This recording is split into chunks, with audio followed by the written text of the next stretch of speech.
Voilà, donc après avoir vu une vidéo qui concernait donc la composition en pourcentage de nombre d'atomes d'un nombre d'atomes des, des cellules d'un être vivant, eh bien ici je vais faire une petite vidéo qui va concerner déjà, on va aller vers un point de vue déjà très important, qui sont quelque part les hydrates de carbone. Parce qu'en fait, voilà, les hydrates de carbone sont très importants en biologie. Et on peut pas comment on peut pas ne pas voir les hydrates de carbone en biologie parce que c'est hyper important. Voilà. On ne peut pas les oublier. C'est un passage obligé, on va dire. Alors, je vous rappelle que après avoir vu donc la vidéo qui concernait donc le nombre d'atomes en pourcentage par rapport à la moyenne du nombre d'atomes qu'on retrouvait dans une cellule vivante, et j'avais pris la cellule vivante, celle de l'être humain. Et voilà, j'avais pris dans l'être humain, et on avait vu qu'il y avait un certain, voilà, presque 90% était constitué de, bien sûr, en pourcentage moyen du nombre d'atomes, voilà, parce qu'on peut avoir un pourcentage par rapport au poids, au poids moléculaire. Hein. Bon, ici on peut faire des pourcentages sur beaucoup de choses, mais ici c'est par rapport au nombre d'atomes. Voilà. Enfin, un peu de toute façon, bref, vous aviez les chiffres, enfin, les nombres étaient indiqués en pourcentage, donc vous aviez le pourcentage, donc il n'y a pas à savoir comment ça a été calculé.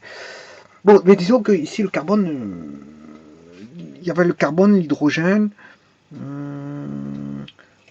l'oxygène, l'azote qui constituait quasiment 90%, qui étaient les éléments prépondérants. Et ça, on a fait une classification, ben, c'est ceux qu'on retrouve en chimie des êtres vivants, qu'on a appelé la chimie organique, contrairement à la chimie des minéraux qui était la chimie minérale qui était la chimie des minéraux, c'est-à-dire des éléments qu'on retrouvait sur l'écorce terrestre ou sur la croûte terrestre. Voilà, on a attribué deux chimies parce que les chimies ne sont pas, on va dire, d'un côté on a 27 éléments qui constituent la cellule vivante et d'un autre côté on en a un élément qui constitue, je dirais même presque le tableau de Mendeleev, parce que le tableau de Mendeleev était à 103 éléments, 90 éléments qui constituaient l'écorce terrestre. Quand je parle d'écorce terrestre, c'est la couche la plus superficielle, voilà, de la Terre. Hein. N'allez pas entrevoir le manteau inférieur ou le manteau supérieur ou, ou encore le noyau primaire ou le noyau secondaire. C'est rien de tout ça. Bon, c'est tout simplement 90 éléments qui constituent l'écorce terrestre. L'écorce terrestre, la croûte terrestre. Voilà. Parce que quand on change, bien sûr, bon, de croûte, enfin, quand on change de niveau, à ce moment, vous comprendrez que le pourcentage ne changera. Vous n'avez pas le même pourcentage de minéraux sur la croûte terrestre que quand on descend. Bien sûr, déjà, quand vous êtes entre le manteau supérieur et la croûte terrestre, une partie de la couche supérieure et la croûte terrestre, qu'on appelle la lithosphère, quand vous êtes là, dans la lithosphère, ben déjà le pourcentage il change par rapport à la croûte terrestre. Voilà, voilà. Mais tout simplement, c'est pour vous dire que 90%, on retrouve 90 éléments sur la côte terrestre, alors que le tableau de Mendeleev en contient 103. Donc on a appelé ça, si vous voulez, quand on étudie les éléments de la croûte terrestre, ce qu'on appelle étudier une certaine chimie qui est la chimie minérale. Maintenant, à côté de ça, on peut étudier la chimie organique. Hein. La chimie organique, c'est la chimie des êtres vivants, c'est-à-dire on retrouve 27 éléments dans la cellule, dont le principal, 90%, quasiment plus de 90% sont constitués de CHON. Et on en a fait une chimie qui est la chimie organique. Voilà, une chimie organique, la chimie des êtres vivants. Donc on distingue la chimie minérale des chimies des êtres organiques. Et comme on voit que les pourcentages ne sont pas les mêmes, on ne peut pas se dire que l'être humain est venu provient de la Terre et que la Terre provient de l'être humain. Voilà, c'est deux choses séparées parce que quand on voit les pourcentages en, en nombre d'atomes, en pourcentage en nombre d'atomes, mais on s'aperçoit que il n'y a pas, en aucune mesure, il y a quelque chose qui, qui, qui fasse en sorte qu'on ait une relation. Il n'y a aucune relation. Donc fatalement, on ne peut pas dire que l'être humain provient dans la croûte terrestre, comme la croûte terrestre provient de l'être humain. Ce qu'on peut dire simplement, c'est que la croûte terrestre n'est qu'un contenant,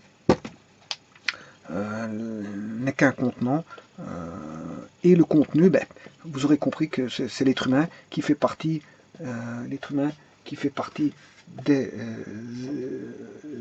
des animaux, mais qu'on retrouve des autres êtres cellulaires vivants qui sont les végétaux. Donc les végétaux et les animaux constituent le contenu. On a le contenu qui est les animaux, les végétaux, et le contenant qui est la terre. Et bien sûr, à côté de ça, il y a les protistes, qui ne sont pas considérés comme des êtres comme le sont les végétaux, les animaux. On les distingue encore, les protistes, et on retrouve dans les protistes les bactéries, les virus, les champignons, les algues et les protozoaires. Voilà, donc tous les végétaux, animaux et protistes constituent le contenu, et le contenant étant la terre. La terre est le contenant, je dirais même la croûte terrestre, parce que les êtres humains ils vivent sur la croûte terrestre, et je dirais même la croûte continentale, parce que les gens ne vivent pas sur mer. Bon, ils peuvent passer dans les mers, mais on vit rarement dans un bateau toute sa vie sur la mer. Donc quand je dis croûte terrestre, c'est la croûte continentale. La croûte continentale. Voilà. Bon, il existe une croûte terrestre qui est la croûte océanique, mais bon, on ne vit pas dessus, parce que au-dessus de la croûte océanique, il y a les mers et les océans. Donc on ne va jamais vivre en dessous de l'eau. Donc voilà, on ne va jamais vivre en dessous de l'eau, donc on vit sur la croûte continentale. Donc le contenu, c'est la croûte continentale. Voilà. Voilà. Maintenant, il existe des algues, etc., sous-marines. Là, c'est ces algues, etc., plus la faune et la flore sous-marine, ben, là, ils vivent sur la croûte, on va dire, océanique. Bon, alors maintenant, donc je vais voir quelque chose de très important.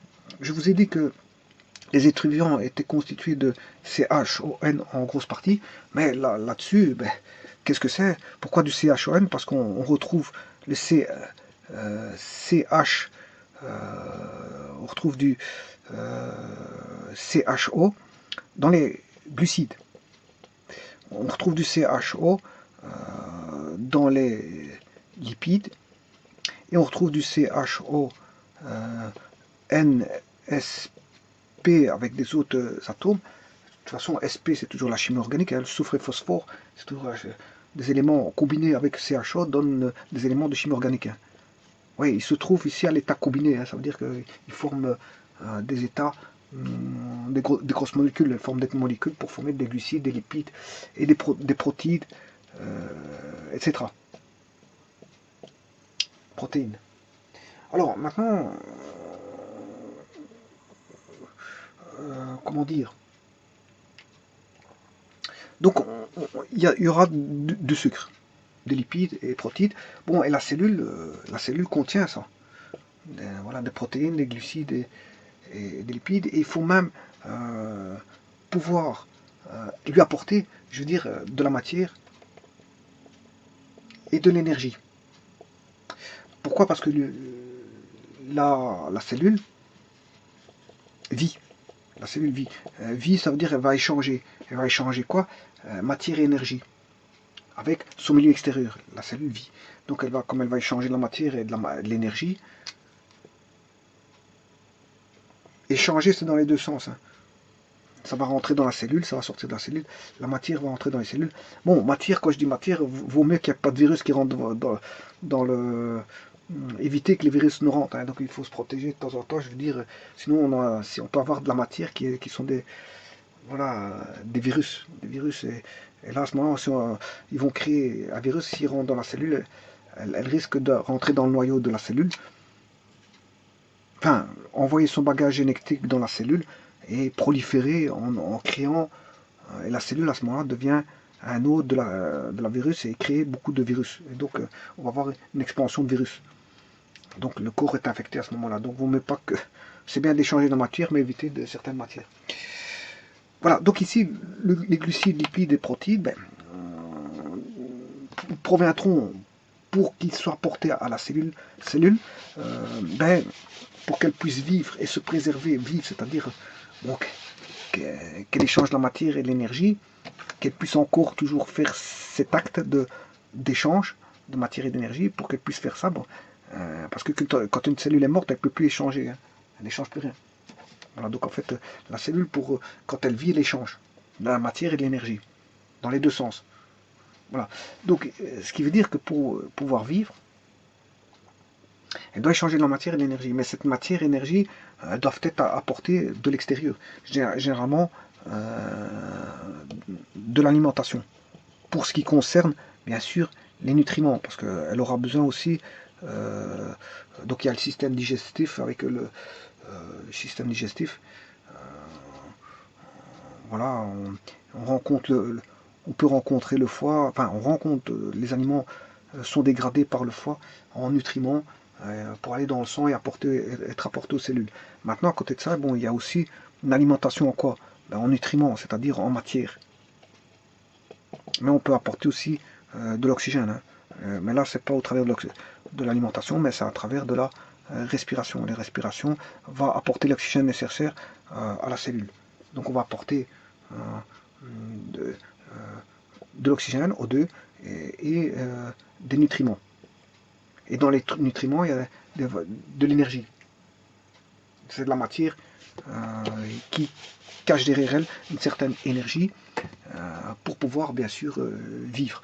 L'énergie, on en a besoin pour... bon, la cellule en a besoin, mais le corps humain en a besoin. Parce que le corps humain, qu'est-ce que c'est? La base, c'est la cellule.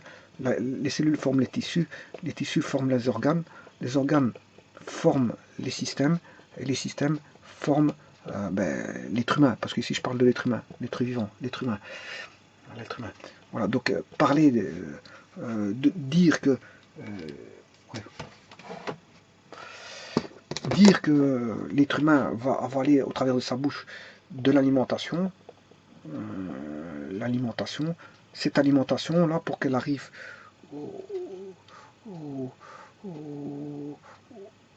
aux cellules, elle doit être décomposée, bien sûr. Vous comprendrez que l'alimentation, on ne rentrera jamais dans une base petite comme la cellule. Il faut la dégrader en mini nutriments. Voilà, et ces mini-nutriments, il faut un processus qui puisse le faire. C'est ce qu'on appelle une dégradation. Il faut que ce soit fait par une dégradation, et la dégradation des alimentations, enfin des aliments, au travers de l'alimentation, hein, on va avaler des aliments pour être dégradés par le foie, etc. Et les aliments vont être dégradés en nutriments ou mini-nutriments qui vont être apportés à la cellule, bien sûr, et la cellule forme les tissus, donc toutes les cellules vont être alimentées, donc fatalement tous les tissus vont être toutes les cellules de tous les tissus, les cellules de tous les organes, les cellules de tout le système vont être alimentées en nutriments et en, bien sûr, s'il s'agit de l'oxygène via la respiration, mais elle va être alimentée, la cellule, comment elle est alimentée en oxygène, c'est que le tissu est alimenté en oxygène, c'est que l'organe est alimenté en oxygène, c'est que le système fonctionne bien. Voilà, fonctionne bien si tout est alimenté en nutriments et en oxygène. Bon, mais les nutriments vont apporter les énergies. L'énergie nécessaire pour que la cellule puisse vivre. Ou du moins sauvegarder, préserver la cellule, son but c'est de préserver son existence. Donc elle doit vivre. Elle doit continuer à vivre. Donc c'est préserver, garder essayer de se garder portée le plus saine possible en se préservant, en échangeant de la meilleure des manières possibles, aussi bien l'oxygène que la matière et l'énergie.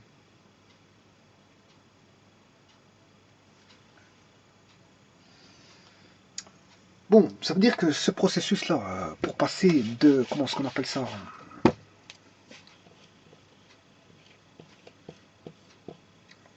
des aliments en nutriments, c'est un processus qu'on appelle une réaction qui va de dégradation. Bon, la dégradation,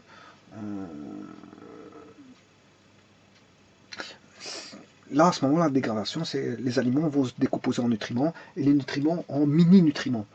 Ouais, parce qu'ils vont devenir de plus en plus petits, mini-nutriments, pour, si vous voulez, est apporté, ces nutriments apportés à la cellule. Elle doit être apportée à la cellule. Et alors justement, il y a un terme bien spécifique en biologie qu'on utilise, qu'on appelle le catabolisme. Catabolisme, mais justement ça sert à ça, c'est une réaction de dégradation. Quand on a une dégradation, il s'agit d'un catabolisme. Bon, mais qu'est-ce qu'on peut dégrader? On peut dégrader non pas que des nutriments,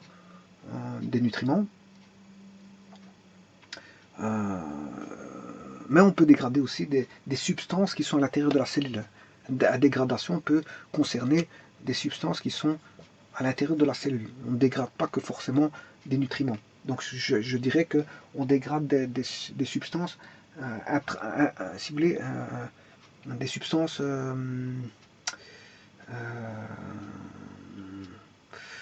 substances qui sont à l'intérieur de la cellule, c'est-à-dire des substances intracellulaires. On ne dégrade pas que des nutriments, mais des substances intracellulaires. Enfin, bien sûr, tout ça, pourquoi? Dans quel but? De préserver, si vous voulez, la structure cellulaire, la préserver pour qu'elle puisse vivre. Pour qu'elle puisse vivre de la meilleure des manières possibles, de telle façon à ce que on la préserve, on fait en sorte que la structure cellulaire soit, on va dire, maintenue en bon état, en apportant les nutriments et au travers elle, bien sûr, de fournir l'énergie qu'elle a besoin. Alors, justement, les aliments vont fournir trois sources possibles. Donc on aura une dégradation, bien sûr, en lipides. En lipides, il y aura une séparation en lipides, glucides et protides. Voilà. Et donc, qui dit glucides dit sucre. Qui dit glucides dit sucre. Donc, fatalement, la cellule, on va apporter du sucre. Le sucre est une énergie. Tout ceci sont des énergies.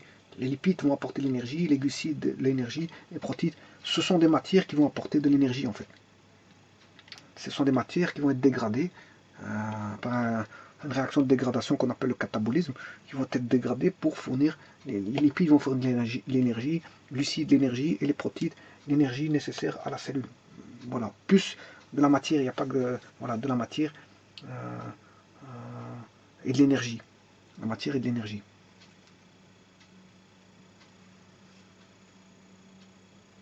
Donc le but de ça, c'est de préserver et sauvegarder la cellule, c'est-à-dire que pour que la cellule puisse vivre, voilà, si la cellule vit, c'est que le corps humain vit. Et si le corps humain vit, il vivra voilà, on peut avoir des cellules qui meurent, c'est pas ça, mais je parle des cellules en général. Hein, en général. Voilà, si toutes les cellules sont mortes, c'est que la personne meurt. On peut avoir quelques cellules qui meurent, mais c'est pas pour autant que la personne va mourir. Mais maintenant, si toutes les cellules meurent du corps, la personne est en état de mort.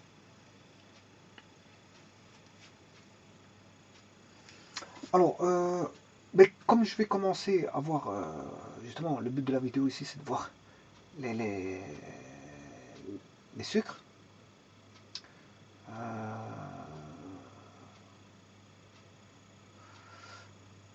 Qu'est-ce qu'on peut dire?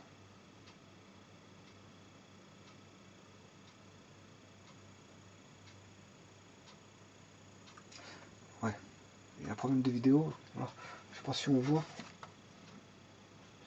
Voilà. Bon, alors, qu'est-ce qu'on peut dire sur ces glucides? Bon, on va entamer déjà l'étude des sucres. Hein. Donc, on va entamer ceci, les glucides. Les lipides et les protides, je le ferai au fur et à mesure, mais il y a énormément à dire sur les glucides. Parce que les glucides, c'est un composant, enfin, je veux dire, c'est un... Voilà, les sucres, c'est quelque chose de fondamental pour le corps, fondamental. Donc en fait, on peut pas y échapper. On peut pas échapper de parler des sucres. C'est ça que je vous disais en début de vidéo. Les sucres, c'est quelque chose de fondamental. Vous allez l'apercevoir au fur et à mesure que je ferai des vidéos sur le sucre. Et puis après, je ferai des vidéos sur les lipides et bien sûr les protides. Voilà. Et on va commencer déjà par ceci. Si on parle des sucres, il faut déjà les distinguer parce qu'il existe différents types de sucres. Alors, un sucre, qu'est-ce que c'est? Je vous ai dit qu'au départ, la cellule de l'être vivant contenait principalement en grand pourcentage, bien sûr, un pourcentage en moyenne du nombre d'atomes, du CHON. Quasiment plus de 90%. Voilà, ça c'est la cellule vivante, elle contenait ça. Mais je vous avais dit que c'est parce qu'en fait dans le CHON, voilà, il y avait beaucoup de compositions de CHO qui étaient des graisses, des lipides, et bon, pour avoir des protides, je peux vous montrer comment ça va, mais ici on va voir les sucres, mais les sucres répondent à une formule tout simplement contenant CHO. Mais dans CHO, c'est du CH2O. CH2O. Alors, vous allez me dire, ouais, ben, déjà dans le corps humain, il y a beaucoup d'eau. Du HO, il y en a beaucoup. Mais il n'y a pas que ça. Voilà. Alors, je peux vous dire en pourcentage, je vais aller voir sur Internet, le pourcentage d'eau que vous avez dans une cellule.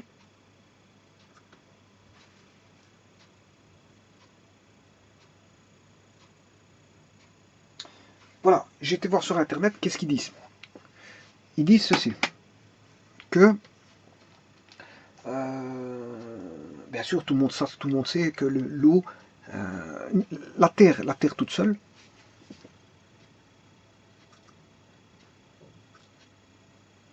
la Terre toute seule, déjà il y a de l'air. S'il y a de l'air, c'est pas toutes les planètes où il y a de l'air. Hein.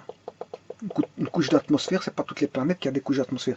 Donc, quelles sont les planètes vivables? Déjà, c'est la Terre contient de l'air. Voilà. C'est déjà une équation, c'est déjà on va dire,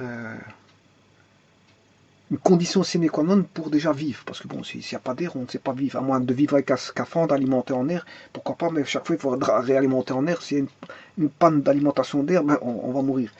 Donc, l'air est fait, justement, on a un biotope avec une atmosphère qui permet la vie. Donc, permet la vie parce qu'on a justement une couche d'air au travers de la Terre. Mais il n'y a pas que ça. Il y a aussi de l'eau.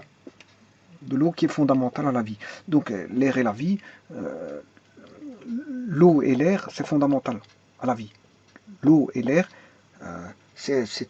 voilà, c'est deux paramètres très importants pour la vie. Bon, alors si on regarde pour une cellule, l'eau intervient pour une cellule animale à 60%. Voilà. Ça c'est pour une cellule animale. Pour une cellule végétale, l'eau intervient à 90%. Donc elle est plus prépondérante pour la cellule végétale. Bon, on dit que sans eau, il n'y a pas de vie sur Terre. Mais sans air non plus. Hein. Il y a beaucoup de composants, si vous les retirez, il n'y a plus de vie. Voilà, j'avais déjà fait une vidéo qui disait que bon, pour avoir les conditions de vie, bon, il faut beaucoup de paramètres. C'est pas un seul paramètre. C'est pas s'il n'y a plus d'eau, ouais, on ne vit pas. On ne vit plus. Mais s'il n'y a plus d'air, on ne vit plus non plus. Donc vous voyez que les conditions, les critères de vie sont énormes. Il y a beaucoup de critères hein, qui feront en sorte que s'il manque un paramètre, ben, il n'y a plus rien qui fonctionne. En fait, c'est une alchimie qui fait que c'est une alchimie rodée et calculée pour que tous les paramètres, je veux dire, soient en présence pour qu'il y ait possibilité de vie. Parce que il suffit d'un paramètre manquant pour qu'il n'y ait plus de terrain, pour qu'il n'y ait plus de vie. Donc ici, dans la cellule animale, bon, l'eau intervient à 60%. Voilà. Et comment est-ce qu'on appelle ça? Dans la cellule végétale, ben, elle intervient à 90%. Bon. Alors, ouais, c'est vrai que l'eau est important. Elle intervient à 60%, c'est vrai, mais il n'y a pas que ça. Il n'y a pas que ça. Je vous l'ai dit, il y a du HO, il intervient à 60% pour la cellule animale. Voilà. Mais il y a aussi le CHO des glucides. Les glucides, voilà, il y aura l'eau à 60% dans les cellules animales, mais il y aura des glucides, des lipides, des protéines, apportés sous forme de nutriments. Bien sûr, à moindre mesure, il y a d'autres éléments. Hein. Je vous l'ai dit, bon, il faut aller voir le tableau que non, ça c'est CHON, c'est 90% de la constitution. Voilà, vous savez bien que il y aura d'autres éléments en moindre proportion qui sera, parce qu'on en compte 27, eh ben, vous savez bien qu'il y aura le soufre, le phosphore, il y aura des entités ioniques, Ca2+, Mg2+, Mg2+, non, Mg+, K+, Cl-, on aura du bore en très petite quantité, on aura du bore, du vanadium, du fer, voilà, du zinc, etc. Allez voir la vidéo que j'ai faite à un moment donné.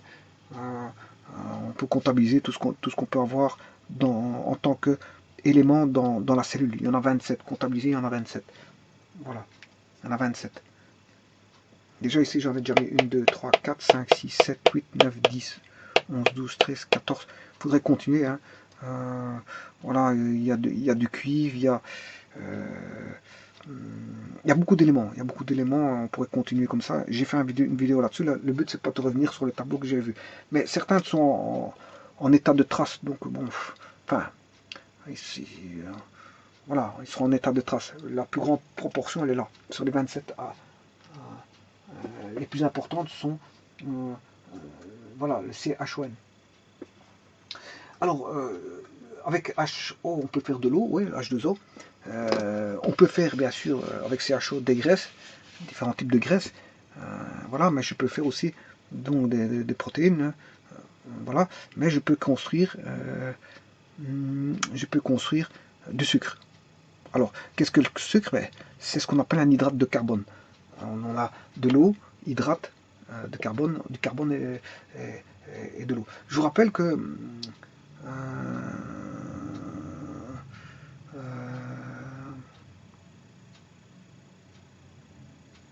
oui, il y a juste un petit truc.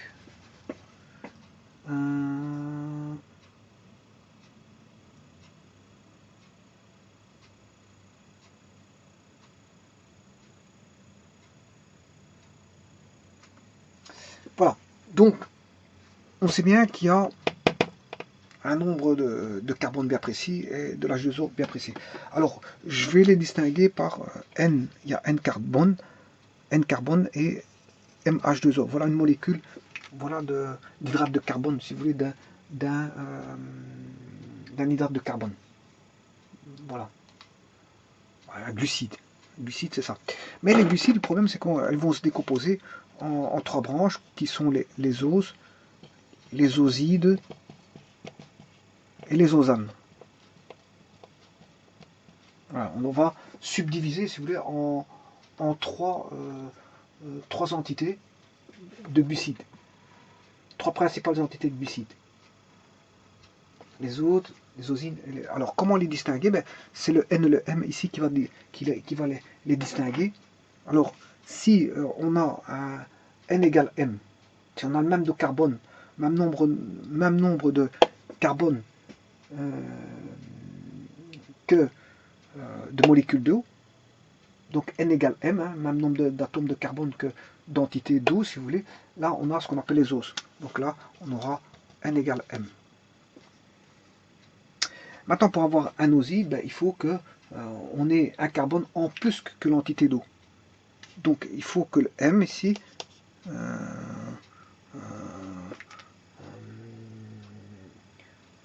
le M doit avoir un carbone en plus que l'entité d'eau, donc le M doit être égal à N-1. Voilà. Par exemple ici, si j'ai 5, ben là j'ai 4. Si là j'ai 3, là j'ai 2. Si j'ai 2, là j'ai 1. C'est un exemple. Voilà, ça ce sont les osides. J'ai une entité d'eau qui en moins que le nombre d'atomes de carbone. Voilà. Et les ozones, c'est tout simplement que le M ici est beaucoup plus petit que le N. Voilà. En d'autres termes, ça veut dire que on a beaucoup plus d'atomes de carbone que d'entités d'eau. Voilà. Et donc, à partir de là, ayant vu donc la distinction des hydrates de carbone qui sont nécessaires à la cellule, tout comme l'eau, parce qu'on a dit que pour l'eau il faut 60%, mais il y aura aussi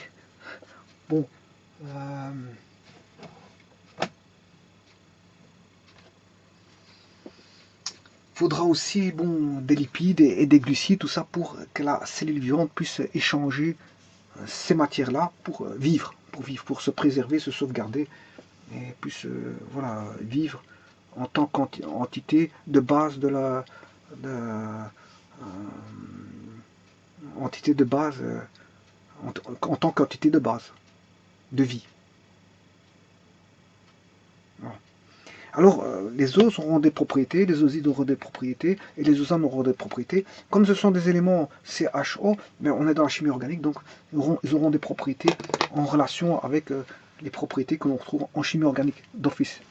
Donc, on va traiter ici, quand on va traiter les osides et les ozones, on va traiter pour des molécules bien spécifiques, et vous allez voir que ce sont des propriétés propres. Notamment, on retrouvera peut-être des isoméries. Et les isoméries, il en existe toute une panoplie. On retrouvera toute une panoplie d'isoméries. Donc, il faudra voir tous ces isoméries de sucre, pour lesquels certains sucres ont la faculté de donner des isomères. Voilà. Donc, on étudiera certaines molécules. Chaque molécule s'étudie séparément, bien sûr, parce que une molécule n'est pas l'autre, c'est pas parce que c'est du sucre qu'ils ont toutes les mêmes propriétés, loin de là. C'est une étude, quand on étudie les sucres, on étudie chaque structure séparément. Chaque sucre est un cas d'étude de molécules organiques. Voilà, je vous remercie.